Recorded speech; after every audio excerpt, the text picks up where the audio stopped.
aja kan? Kesetimbangan dinamis. Oke. Ada yang tahu kesetimbangan dinamis itu konsepnya seperti apa? Iya, gimana?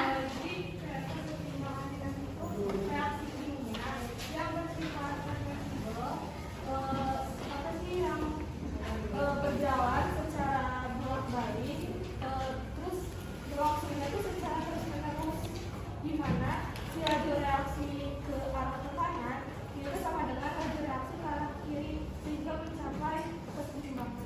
Oke, terima kasih ya atas jawabannya. Oke, betul ya. Jadi kesetimbangan dinamis itu dia adalah di mana reaksinya itu bersifat reversibel, betul? Nah, sekarang adakah yang masih ingat reaksi reversibel itu contohnya dalam kehidupan sehari-hari apa ya? Es batu yang mencair. Nah, jadi ketika kita punya es batu nih, nah es batunya kita diamkan. Kemudian ketika es batu itu didiamkan maka akan mencair. Ketika mencair, maka cairan tersebut ketika kita masukkan ke dalam freezer akan menjadi apa? Es lagi. Betul. Nah, itu akan bereaksi terus-menerus yang dinamakan reaksi reversibel. Oke. Nah, itu dalam kehidupan sehari-hari. Manfaat kita belajar kesetimbangan kimia itu apa sih? Contohnya, sekarang ibu tanya, apakah dalam tubuh kita terdapat reaksi kesetimbangan kimia? Terdapat. Ada yang pernah diare? Ada yang pernah diare? Ada yang pernah diare? Nah, diare secara terus-menerus ada juga yang pernah? Apa yang kalian rasakan? Lemes gak? Terus apa lagi? Ada yang sampai pingsan? Ada yang sampai pingsan gak? Ketika kita diare, berarti apa? Cairan dalam tubuh kita seperti apa? Keluar ya? Keluar terus-menerus. Padahal seharusnya cairan tersebut itu di dalam tubuh kita itu seharusnya seimbang. Ketika kesetimbangan di dalam tubuh kita terganggu, bagaimana? Sakit ya? Betul ya? Sakit. Nah, terus bagaimana tadi ketika kita diare secara terus-menerus dan cairan dalam tubuh kita itu keluar? Kita biasanya minum obat apa? Diapet, Oralin ya. Nah, betul, Oralin ini bagaimana sih cara kerjanya? Oralin tersebut akan menggantikan cairan yang tadi udah keluar ya, sehingga tubuh kita akan setimbang kembali. Nah, itu. Jadi dalam kehidupan kita sehari-hari ada reaksi kesetimbangan kimia, begitu pula pada tubuh kita. Ya, sehingga itulah manfaat kita mengetahui kesetimbangan kimia. Sekarang kita masuk ke materi inti pelajaran hari ini, yaitu mengenai faktor-faktor yang mempengaruhi pergeseran kesetimbangan kimia.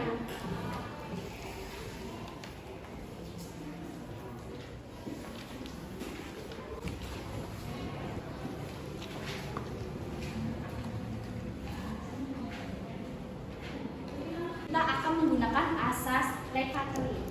Nah, sekarang ibu beritahu terlebih dahulu bahwa faktor-faktor yang mempengaruhi pergeseran kesetimbangan kimia itu ada 4. Ya, ada 4. Yang pertama ada konsentrasi, kemudian ada tekanan, kemudian yang ketiga ada volume, dan yang terakhir ada suhu. Untuk hari ini kita akan mempelajari mengenai konsentrasi, tekanan, dan volume. Nah, sekarang akan ibu bagikan terlebih dahulu LKPD-nya ya ke setiap kelompoknya.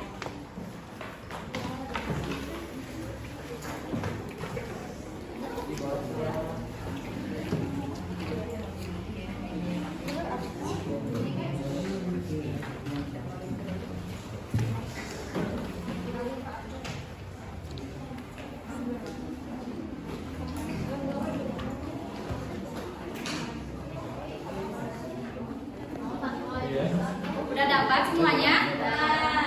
Oke. Nah, sekarang untuk faktor-faktor yang mempengaruhi pergeseran kesetimbangan kimia, kita menggunakan konsep apa? Asas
dengan faktor konsentrasi.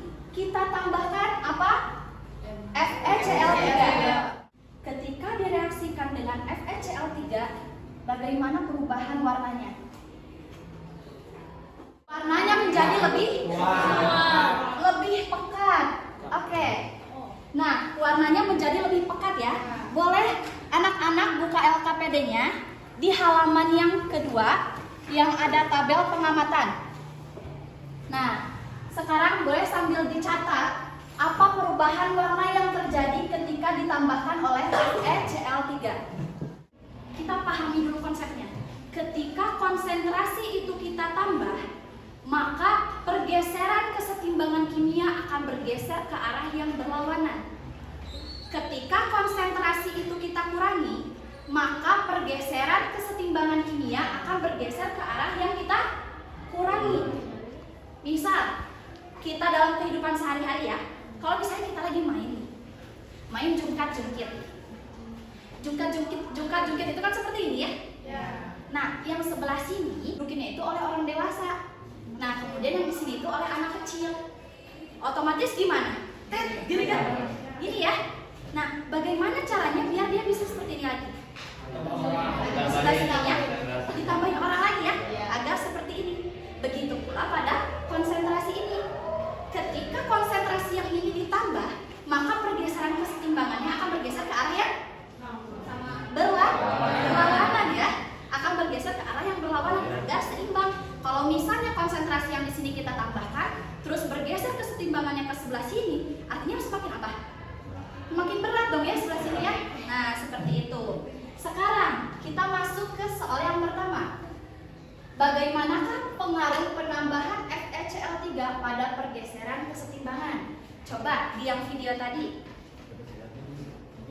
Bagaimanakah pergeserannya ketika ditambahkan FeCl3? Larutannya akan semakin kemudian kalau kita menambahkan FeCl3, artinya FeCl3 itu ada di sebelah mana? Kanan atau kiri? Kiri. FeCl3 ada di sebelah kiri ya. Artinya kalau misalnya kita tambahkan konsentrasi FeCl3, reaksi akan bergeser ke arah mana? Kanan. Akan bergeser ke arah kanan atau produk ya. KSCN, maka maka pergeseran kesetimbangan kimia akan bergeser ke arah kanan. Betul. Akan bergeser ke arah kanan. Ke arah kanan juga kalau misalnya untuk KSCN. Kanan atau produk. Nah, sekarang ketika penambahan Na2HPO4, apa yang terjadi? Mudah. Nah, karena apa? Na2HPO4 itu mengikat FeCl3-nya, sehingga si FeCl3 ini akan berkurang ya konsentrasinya ya. Karena FeCl3 berkurang, maka pergeseran kesetimbangan kimianya akan bergeser ke arah kiri. Betul. Nah, udah paham ya untuk pergeseran kesetimbangan kimia yang dipengaruhi oleh konsentrasi.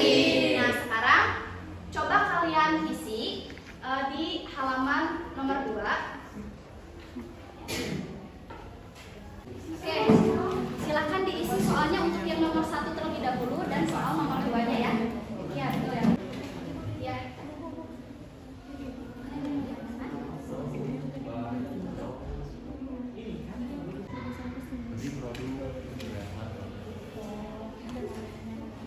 Konsentrasi suatu zat itu kan berpengaruh terhadap pergeseran kesetimbangan. Nah, itu tuh maksudnya tuh kayak gimana? Aku tuh lebih kurang sama si itu. Oke. Jadi kita kaitkan antara pergeseran kesetimbangan dengan perubahan warna larutannya. Oke, seperti itu ya. Makasih, Bu. Ya. Ada SO2 ditambah, ada SO3 ditambah, kemudian yang nomor C-nya itu O2-nya dikurangi, dan yang D itu SO3 dikurangi. Artinya itu apa yang terjadi? Dipengaruhi oleh apa? Konsentrasi ya. Pekat. Akan lebih pekat kalau misalnya konsentrasi itu ditambah, dia akan semakin pekat. Kalau misalnya dia dikurangi, yang tadi O2 dikurangi, artinya akan pergeserannya akan ke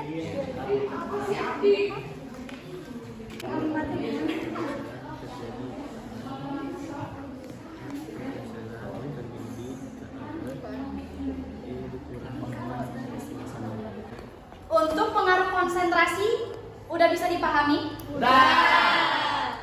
Sekarang kita masuk ke pengaruh tekanan dan volume. Nah, sebelum kita masuk ke pengaruh tekanan dan volume, kita harus tahu dulu tekanan dan volume itu berbanding apa? Berbanding. Di sini ada bisa. Ini kan ada orang yang sakit. Iya. Kemudian dia mau disuntik. Di sini cairannya itu semisal 20 mili. Ukuran dari jarum suntik ini adalah 60 mili. Ini itu kosong atau tekanannya, ya, gasnya itu dia 40 mili. Artinya untuk kita bisa menyuntikkan apa namanya si cairan ini ke dalam tubuh kita sebanyak 20 mili, kita memerlukan tekanan berapa? 40 mili. 40. Artinya dari situ tekanan dan volume itu berbanding terbalik ya. Kalau kita mau 20 mili artinya tekanannya 40 mili. Kalau misalnya di sini 40 mili, berarti di sini berapa? 20. Artinya tekanannya semakin sedikit ya? Iya. Oke. Sekarang kita simak video berikut. Di sini ada molekul apa saja? N2. Oke. N2 yang warna apa? Merah. Merah. Ini N2, N2. Terus ada apa lagi? H2. H2 berwarna apa? Biru. Warna biru. Ada H2. Nah, sekarang kesetimbangan kimianya itu dipengaruhi oleh faktor tekanan. Dipengaruhi oleh faktor tekanan. Bagaimana reaksinya? Di sini kan ada volume ya. Volume awal dalam sistem itu seperti ini. Bagaimana ketika N2 dan H2 ini kita berikan tekanan yang lebih besar? Coba kita amati molekulnya. Oke. Bagaimana perubahannya?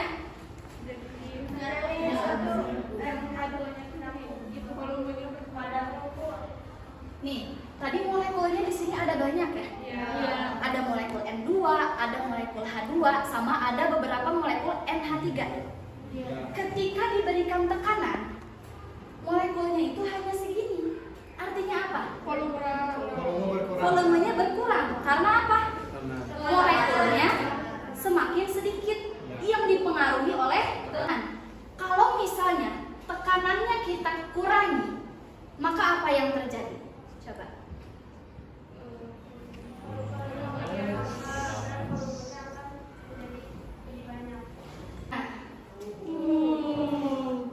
Bagaimana berubah ya? Nah, kemudian kita bisa mengisi di LKPD yang halaman selanjutnya. Maka tekanan ketika ditambahkan pada volume sistem. Molekulnya jadi nyatu, volumenya jadi sedikit. Coba angkat tangan, arti. Ini isi molekulnya kan jadi nyatu gara-gara volumenya makin kecil. Oke. Ya. Sekarang Ibu berikan konsep lagi. Tadi tekanan itu lambangnya apa? P. P. Untuk volume lambangnya apa? V. Ya. Ketika tekanan diperbesar, maka volumenya akan mengecil. Ketika tekanannya kita kecilkan, maka volumenya akan membesar. Bertambah ya. Akan bertambah ya. Ya. Bagaimana Bu? Bagaimana pergeseran kesetimbangan kimianya ketika dipengaruhi oleh tekanan dan volume? Itu pertanyaannya. Pergeserannya ke kanan atau ke kiri atau bagaimana Bu? Nah, jadi kalau misalnya suatu reaksi kesetimbangan kimia itu dipengaruhi oleh faktor tekanan dan juga volume. Untuk yang atas terlebih dahulu ya. Ketika tekanan diperbesar, maka volumenya akan mengecil atau berkurang. Maka reaksi kesetimbangan akan bergeser ke arah koefisien yang lebih kecil. Kemudian ketika tekanan itu kita kurangi maka reaksi kesetimbangan akan bergeser ke arah volume yang besar. Akan menjadi volumenya besar ya. Volumenya akan besar dan reaksi kesetimbangan akan bergeser ke arah koefisien yang kiri. Koefisiennya ke arah yang lebih besar atau kecil? Besar atau kecil? Besar. Koefnya besar. Ada yang masih ingat nggak koefisien itu apa? Yang ini yang apa? Angka depan. Coba sekarang Ibu mau tanya, untuk persamaan reaksinya semisal ada N2 plus H2 gas ya. Yes. Dalam reaksi setimbang menjadi NH3 gas. Apakah sudah setara? Belum. N-nya di sebelah kanan ada berapa? 2. Jadi harus 2. Oke, sekarang N-nya udah ada 2. H-nya di sini ada berapa? 2. Di sini H-nya 3. Artinya Tambah 3. Nah, sekarang kita masukkan ke reaksi ini. Semisal Ibu bilang tekanannya ditambah, maka volumenya akan berkurang, ya kan? Ya. Reaksi kesetimbangannya akan bergeser ke arah koefisien yang kecil. Sekarang yang koefisien itu yang mana? N2 koefisiennya berapa? 1. H2 koefisiennya berapa? NH3 koefisiennya berapa? 2. Berarti di sebelah kiri koefisiennya ada berapa? 4. Ada 4. Untuk NH3 koefisiennya ada berapa? 2. Betul. Nah, sekarang yang tadi nomor 1 kan bergesernya ke koefisien yang lebih kecil. Berarti bergeser ke arah mana? Produk. Bergeser ke arah produk. Nah, kemudian ketika tekanannya kita kurangi, Ya. maka volumenya akan besar. Artinya pergeseran kesetimbangan kimia bergeser ke arah Reaktan. karena koefisiennya Makin besar. reaktan. Kan Ibu mau tanya, yang bisa jawab langsung acungkan tangan ya. Ketika volumenya Ibu besarkan, volume dari sini Ibu besarkan, maka bagaimanakah dengan tekanannya? Kecil. Iya, betul. Siapa tadi? Rismaya. Betul ya? Tekanannya akan semakin kecil. Kemudian pergeseran kesetimbangan kimianya akan bergeser ke arah kiri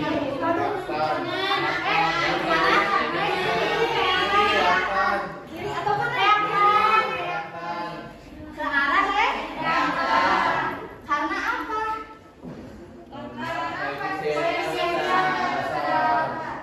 Betul, paham? Paham. Nah, sekarang coba diisi nomor 2. Pergeseran terjadi pada reaktan.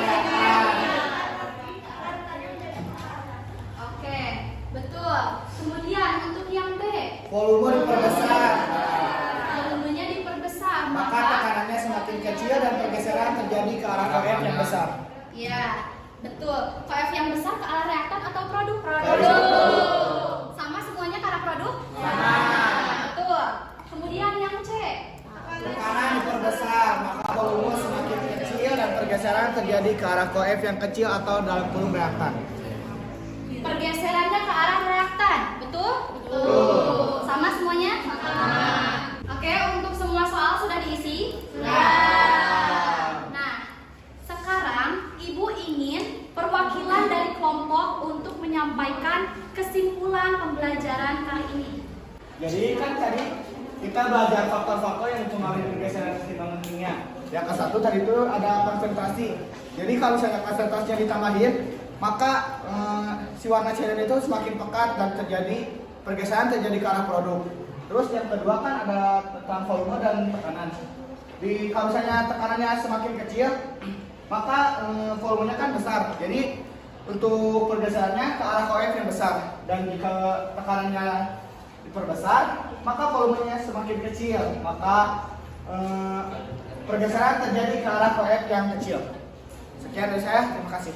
Oke. Terima kasih Ardi ya atas jawabannya. Nah, sekarang akan